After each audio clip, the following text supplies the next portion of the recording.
Assalamualaikum warahmatullahi wabarakatuh. Bagaimana kabarnya anak-anak sekalian? Alhamdulillah, mudah-mudahan sehat walafiat ya. Ya, karena situasi pandemi sehingga kita diharuskan untuk belajar melalui media. Ya, terutama melalui video. Ya, mudah-mudahan anak-anak sekalian selalu mencermati apa yang saya sampaikan, apa yang Bapak Guru ya Bapak sampaikan untuk pelajaran hari ini. Ya. Adapun judul atau tujuan dari pembelajaran kita untuk hari ini adalah mengenal kitab-kitab Allah atau temanya iman kepada kitab-kitab Allah. Ya. Ada sebuah pertanyaan mengatakan bagaimana Pak cara kita beriman kepada kitab-kitab Allah. Ya, caranya dengan meyakini bahwa Allah Subhanahu wa taala telah menurunkan kitab-kitabnya kepada para rasulnya melalui malaikat Jibril. Ya. Kemudian kitab-kitab tersebut harus dijadikan sebagai pedoman hidup untuk menuntun dan mengatur cara kita bersikap, berperilaku guna mencapai keselamatan, kebahagiaan di dunia maupun di akhirat. Ya, itulah ya, itu cara kita beriman kepada kitab-kitab Allah. Kemudian yang kedua adalah ya nama-nama kitab-kitab Allah. Ya.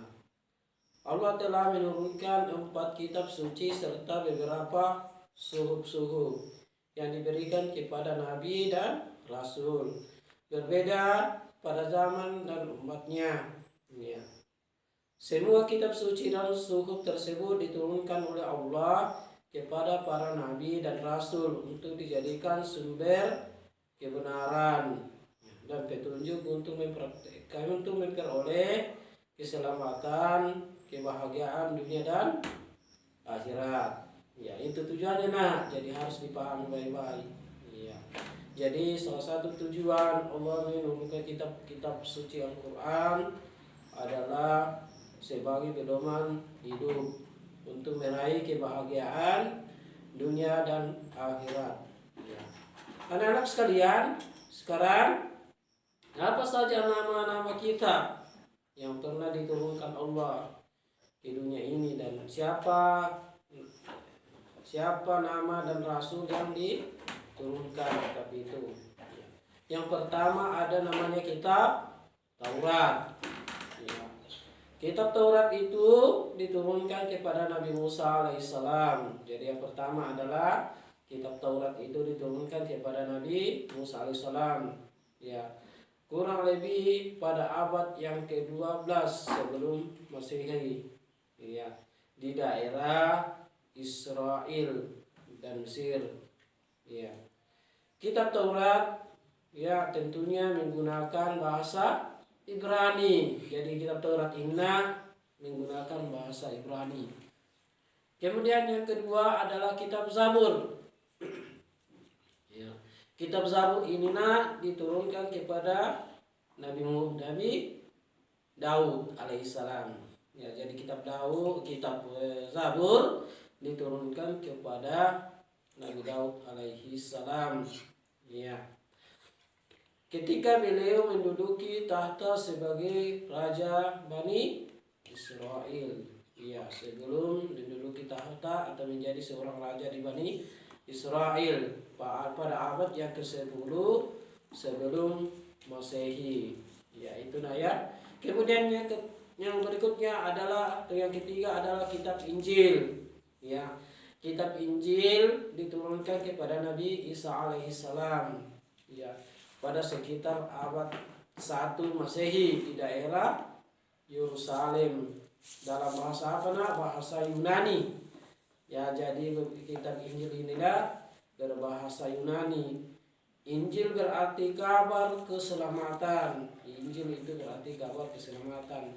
Ya, pelajaran yang baru atau kabar gembira. Kemudian berikutnya yang harus kita pedomani, nah, ya, ini adalah kitab umat Islam yang harus kita pedomani.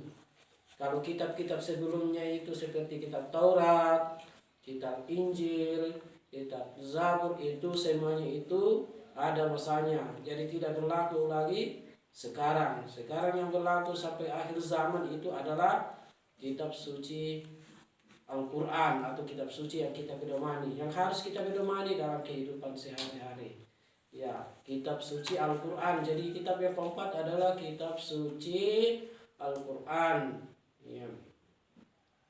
Jadi kitab suci Al-Quran ini diturunkan ya kepada Nabi Muhammad SAW pada abad ke-6 Masehi di Mekah. Jadi surah yang pertama diturunkan kepada Nabi Muhammad adalah surah Al-Alaq ayat 1 sampai 5. Ya, ayat 1 sampai 5 ya. Peristiwa turunnya Al-Quran ini biasa disebut dengan Nuzulul Quran. Ya, terjadi pertama kali ketika Muhammad yang menyendiri di sebuah gua. Ya, apa namanya? Gua Hira. Ya. Jadi tempat pertama menerima wahyu itu adalah gua Hira. Ya. Meski turunnya Al-Quran menandai awal diangkatnya Muhammad SAW sebagai nabi atau utusan Allah pada usia berapa tahun? Ya, jadi Nabi Muhammad itu berusia 40 tahun ya, dan diangkat menjadi sebagai seorang nabi. Ya, jadi anak-anak sekalian, mungkin inilah yang Bapak sampaikan. Jadi baca kembali bukunya di rumah, materinya, putar videonya Bapak. Ya, demikian anak sekalian, sehat selalu, jaga kesehatan. Ya, jaga kesehatan. Ya, pakai masker, cuci tangan, jaga jarak. Ya, ya jangan sampai kita ketularan virus COVID-19. Demikian, assalamualaikum warahmatullahi wabarakatuh. Dan